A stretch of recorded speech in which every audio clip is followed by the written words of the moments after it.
Hello, this lecture is about the subordinating conjunctions that we use to create adverb clauses that are connected to chronology, or basically everything about time. Now, of course, as you know, in English we have many different verb tenses, and these verb tenses are affected by the subordinating conjunction. And together you can create a lot of different, very specific meanings about different points in time and how different events interact with each other. So let's begin looking at these. So first we're going to talk about the past time frame. And as you can see here, there are many different subordinating conjunctions that you can use with time. We're going to look at each one specifically. So first of all, let's think of events. If we have one thing that happened in the past and then another thing that happened in the past, those are two different events. So with after, before, and when, we're going to use simple past in both the adverb clause and the main clause, usually. Now, later on, we'll see some different exceptions. Okay, so in my story that I'm telling, let's say that I have two events, that I bought health insurance and that I came to Canada. The first thing that I did was I bought health insurance in my home country before I traveled to Canada. That's the meaning that I want to convey. All right, so examples. I bought health insurance before I came to Canada, or, adverb clauses can go in first position. We just need to add the comma. Before I came to Canada, comma, I bought health insurance. So this one, I put the word before together with event B. Now, with after, it's a little bit different. I put after together with the first event. I came to Canada after I bought health insurance, or after I bought health insurance, comma, I came to Canada. Now, if you want to be extra clear, you can use the past perfect together with event A. Before I came to Canada, I had bought health insurance. Notice that here, the past perfect is in the main clause. But here, after I had bought health insurance, I came to Canada. In this case, the past perfect is in the adverb clause because the past perfect is going to stay with event A, or the first event. That's what's important. Now, let's try using when. There's a few problems when we use when. If you use when in the adverb clause, that event must become event A. It must become the first event. So if I say, I bought health insurance when I came to Canada, that means I came to Canada first, and then I bought health insurance, which is the opposite to the sentences I was describing before. Okay, so, and it doesn't matter which position you place it. If you say, when I came to Canada, comma, I bought health insurance, it doesn't matter if the clause is in the beginning or in the end. The word when changes the event in the adverb clause to the first event. So if that's not your meaning, then you might confuse people. I came to Canada when I bought health insurance, or when I bought health insurance, I came to Canada. That means the health insurance was bought first in my home country, and then I came to Canada second. So the position of when completely changes the order of the events. Okay, however, you can change that by adding the past perfect to the main clause. So even if you put when together with an event, and if you put simple past, then in the main clause, if you use past perfect, the order is clear again. So I had come to Canada when I bought health insurance. That means I came to Canada first because I have the past perfect here. I had bought health insurance when I came to Canada. That means I bought the health insurance in my home country because I used the past perfect. So past perfect in the main clause only, together with when in the adverb clause, will also change the order of events A and B. So let's think of some other sentences here. I took a shower when she called. That means that she called first, and then I took a shower. So maybe my girlfriend said, hey, let's go out for coffee. And I realize I'm not clean, so I take a shower, and then we go out and meet for coffee. So the calling happens first. I can say I had taken a shower when she called. When she called, I had taken a shower. That changes the meaning. Now, the shower was already done, and next she called. So that changes to I took a shower first. Okay, let's move on to while and as. So while and as, they show that two events or processes. So a process means that it just takes a little bit more time than just an event, that happen at the same time. Or one event or process interrupts the other one. So let's look at the same time meaning first. I was singing while I was taking a shower. She slept while I drove. She was smiling while I talked to her. So I can have past progressive in both, and that means that the time is about the same. I can have simple past in both, and that means again that it's about the same time. Or depending on the verb, I was smiling while she was smiling while I talked to her. So I can have simple past or past progressive. Now, depending on which verb, not all verbs are comfortable being used in progressive. So in that case, we would use simple past. Okay. Now, interrupting is a little bit different. Interrupting means the action started, then the other process or event interrupted it. So while I was talking to her, she smiled. Now, that doesn't mean she smiled the whole time. It means that she was listening and then she smiled. So it's an interruption. Or here in the next example, I was taking a shower. While I was taking a shower, she called. So the shower is happening and then there's a call to interrupt that shower. Let's look at the next one. The word as indicates two things happening at the same time, but it doesn't really show interruption. Instead, we can use the expression just together with as to show that there is an overlap that is short. So it's not a long, complete overlap. It's just a short period of time that things are together.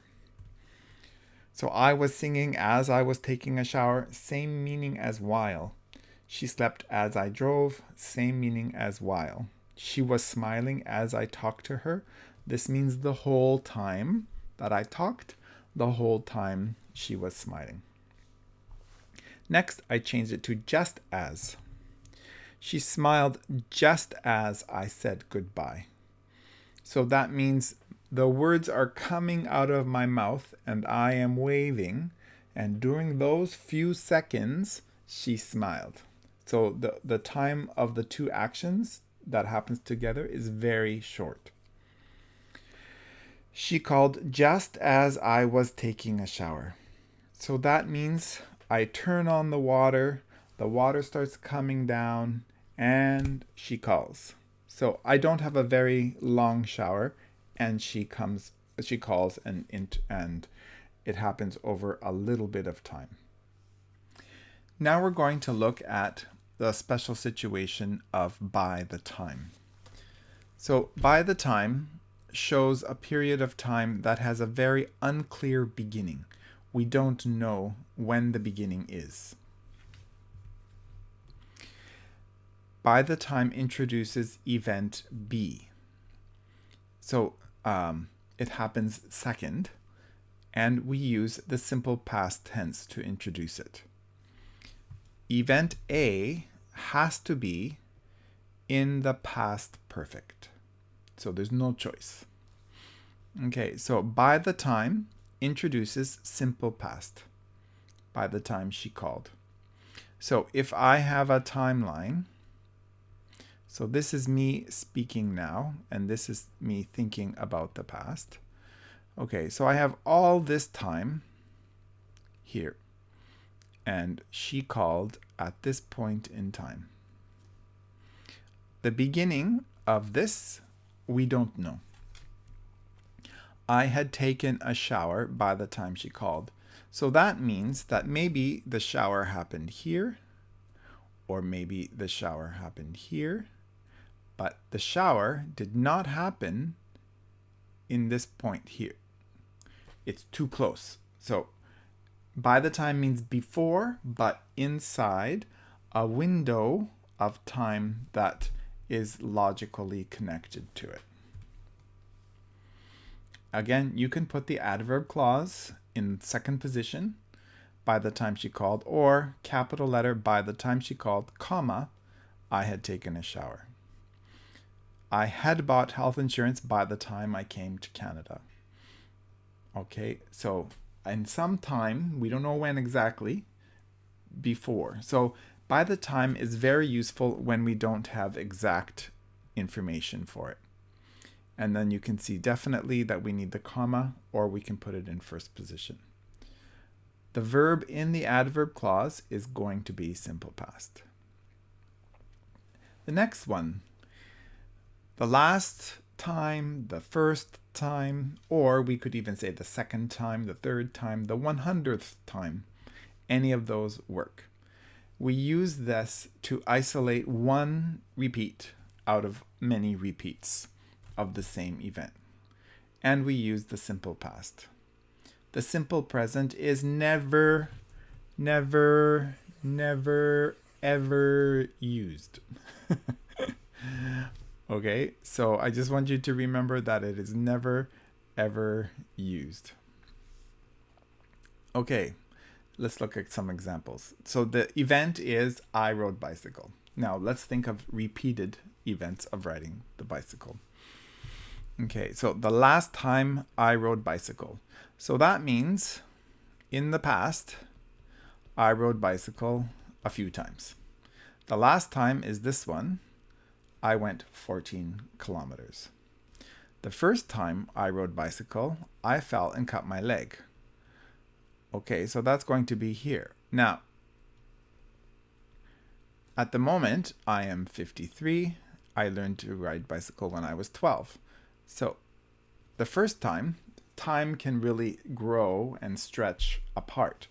We don't know exactly the repetitions of how much it is. Another expression we can use is the most recent time. It means the same thing as the last time. Okay, so let's move. So let's connect the past and the present now. So we're going to use the expression since. It is a very special subordinating conjunction, and it has some verb tense situations that are important to remember. So in the main clause, you must use the present perfect every time. If you do not, the meaning of since changes to because, and that is not a time situation. The adverb clause of since always has simple past. Okay, so I haven't seen them since COVID lockdowns started in Ontario. Here's my adverb clause.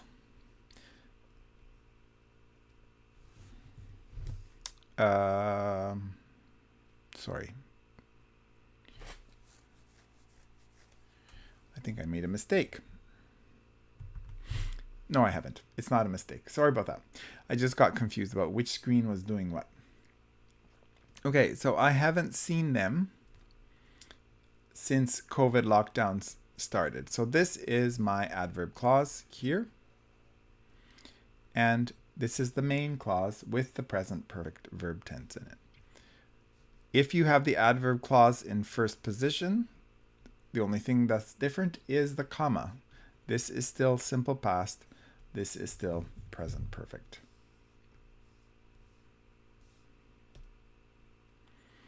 Now, let's look at a different kind of past time. This is when we're going to be thinking about habits. So, the subordinating conjunctions whenever and every time are useful for this. Whenever introduces a past habit that was typical of a situation that you want to describe. So there's not a specific time frame in mind, except it's past. The adverb clause must have a simple past verb. So let's look at some examples here. He sang whenever he took a shower. Whenever he took a shower, comma, he sang. Whenever, oh, I have a mistake here. Whenever he wanted to wash his hair, he took a shower. Okay, some of you might make this mistake and not use a subject. In English, we must have a subject here. So I should have put this. This is a mistake on my part. Okay, the expression every time introduces a past habit that has many specific repetitions in mind. Sometimes every time has the meaning of cause and effect. So you have to be careful, because then it's not talking exactly about only time. It's also giving a cause-effect meaning. The adverb clause must be simple past. And the main clause, you have a choice. You can say simple past or past progressive. So let's look at these examples here. Every time he called her, she was crying. So that means she begins crying before he calls. He calls, she's crying, and then I don't know if she stops crying or not. Okay, but basically the crying happens before the call. So every time he calls her, every time he interrupts her, she is crying. Every time he called her, she cried. This is different. That means that his call is causing the crying, and it happens at the same time. So if you want to have just the habitual meaning, you're going to use past progressive. If you want the meaning of cause, effect, and time, then you will use simple past.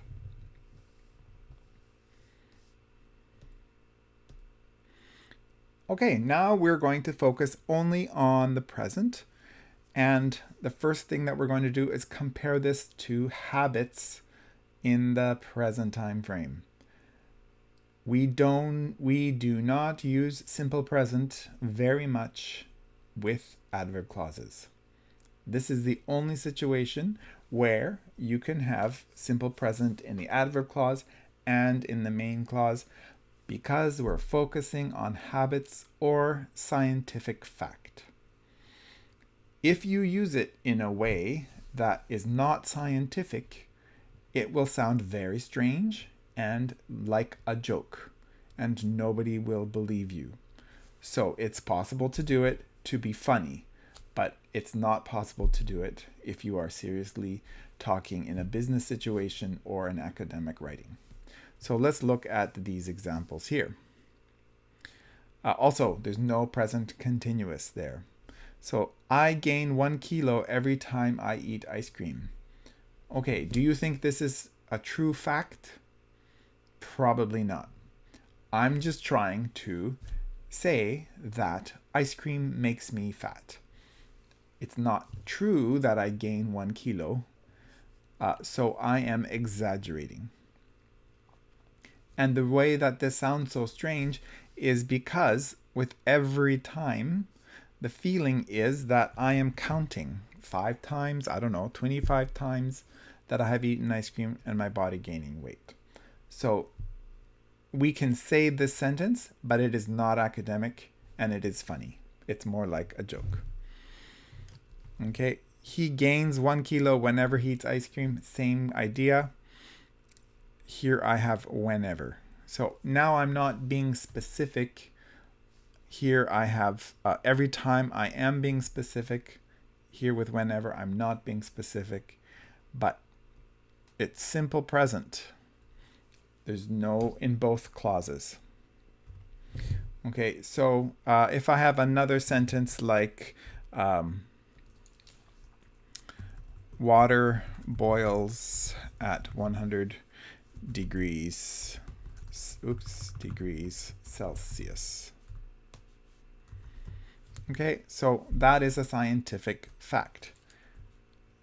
That is not with an adverb clause. Water boils every time it is heated to 100 degrees. Okay, so in this case, I have present tense and present tense. Okay, so that is a scientific fact. Yeah, so we only use every time and whenever for scientific information or habitual information that is in the present, but habits usually begin in the past and continue into the future. So these have a feeling of no time almost, not only the present. Okay, let's look at the next series. So this is all about the future. Notice the difference between present tense, only 2, whenever and every time. Past tense, we had 9 or 10 of them. Future tense, also we have 9 of them, or 10 of them. 9 of them. Okay, so let's look at these with examples and what verb tenses we need to use.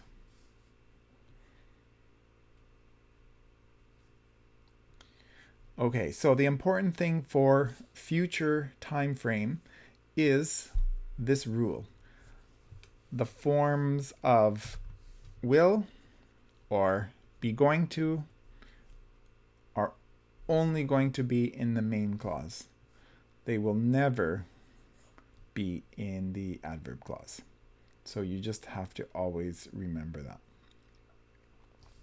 In the adverb clause, you can use simple present or sometimes, not very often, present progressive or present perfect. So I'll show you some examples of these. Okay, so let's look at these examples here. So after, before, and when. Okay, so remember that after is going to introduce event A, and normally before introduces event B. So if we have this situation, after I call you, we will get together. This is the adverb clause, so it's simple present. Even though the call is in the future, we don't use will. After I will call you, we never do this. When I will call you, also not correct. You must say when I call you. No future in the adverb clause. The future happens here. I will get together for a coffee. Now, before I call you, it changes to event B is part of the adverb clause, and we will get together for a coffee. So the meaning has changed now, because here the call happens first, the get together happens second. Here the call happens first, the call happens second, and the get together happens first. So we have to change the position of the get together. So we'll get together changes to we get together, and I call changes to I will call. And then we have the same timeline of which happens first and which happens second.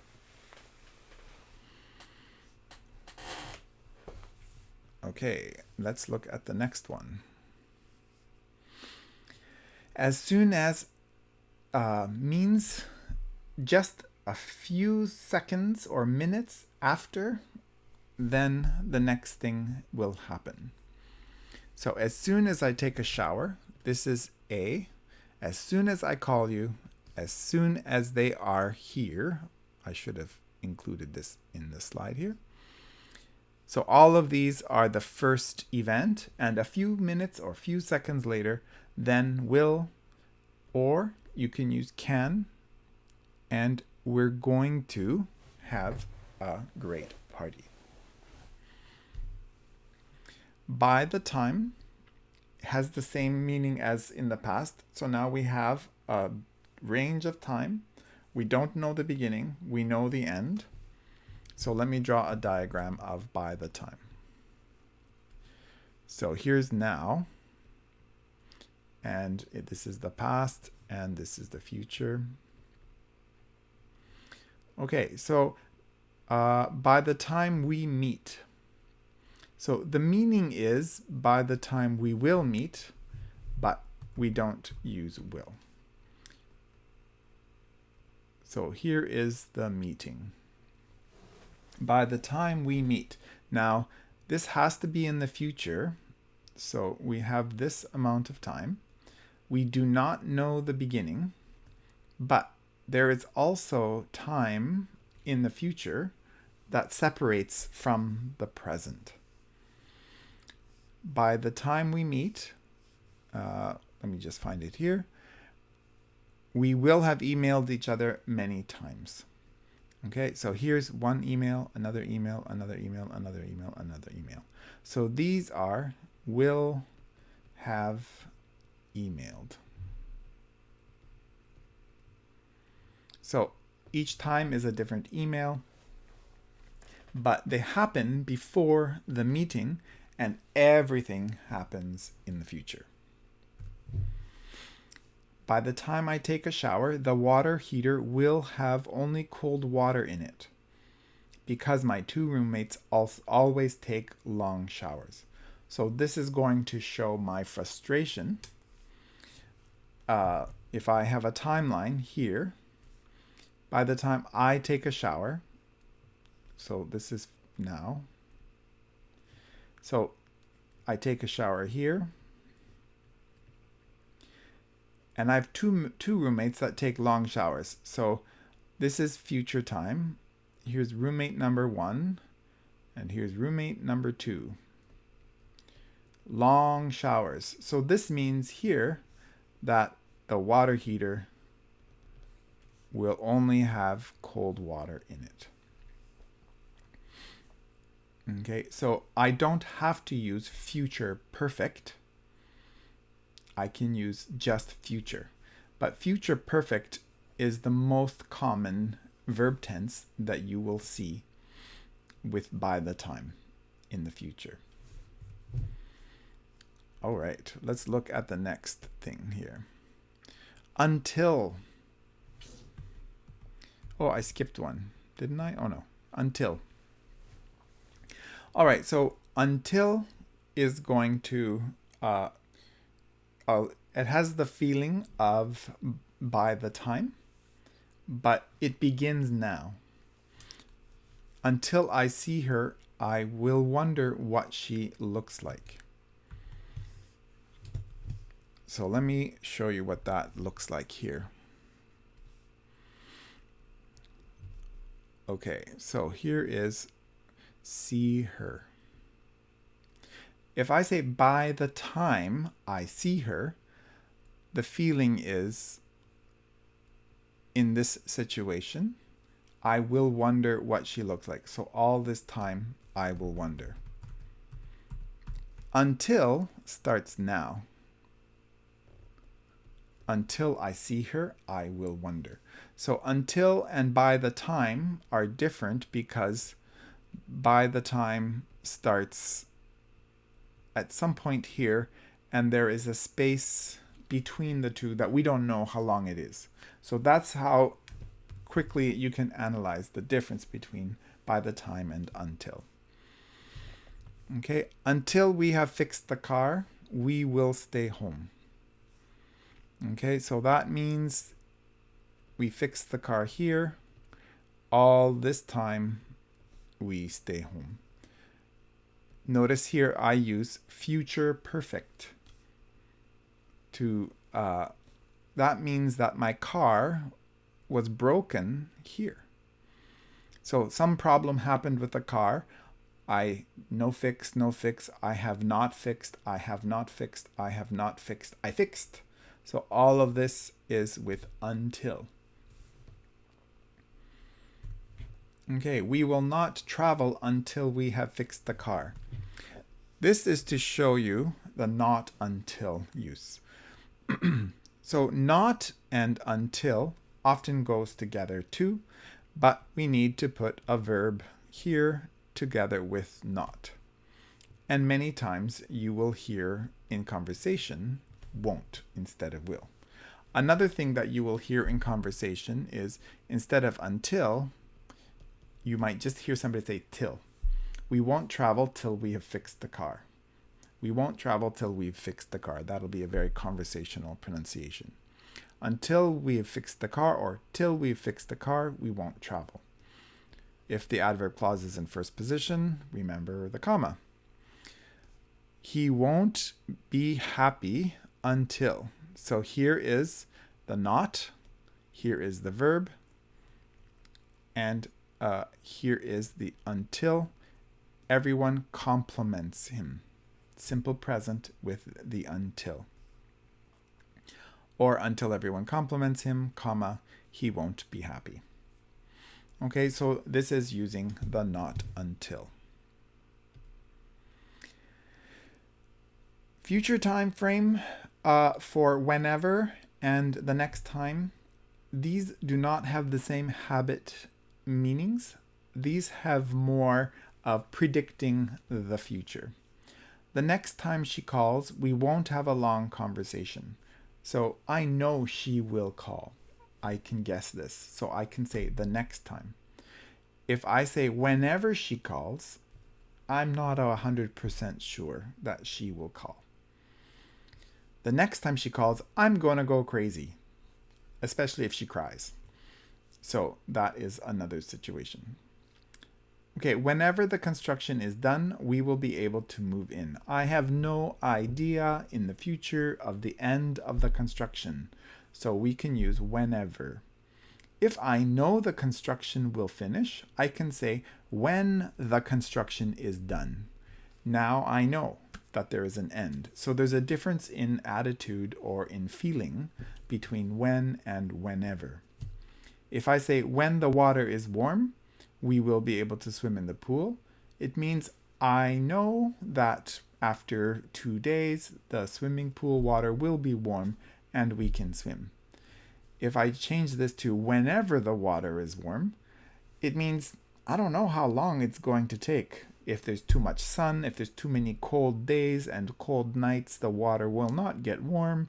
And so it's going to take a long time maybe, but I don't know. So whenever shows the attitude of not 100% sure or not 100% certain. Okay, so I hope that all of these slides really help you. Let me just go back here. So I hope these slides really help you. It's important that you try and translate the different examples into your first language. and think about, okay, do I use a different verb tense? Do I have a subordinating conjunction that does the same thing in my language? Maybe in your language you don't have the same details. Maybe you just have to guess which happened first. Did the shower happen first, or did the phone call happen first? What expressions do you use to make it very clear which one is happening first or second? For English readers, when they read your adverb clauses, they want to know very specifically which time frame, which event is first. Is it a long one? Is it interrupted? Is it a habit? So you need to really focus on learning the different subordinating conjunctions and translating them first until you feel really comfortable with the different details. And then I'm sure you're going to be able to do a great job writing some sentences. So after you watch this video, please send me some sentences using the subordinating conjunctions that you've never used before, or the ones that you have the most confusion about. Make an experiment, make some sentences, and send them to me.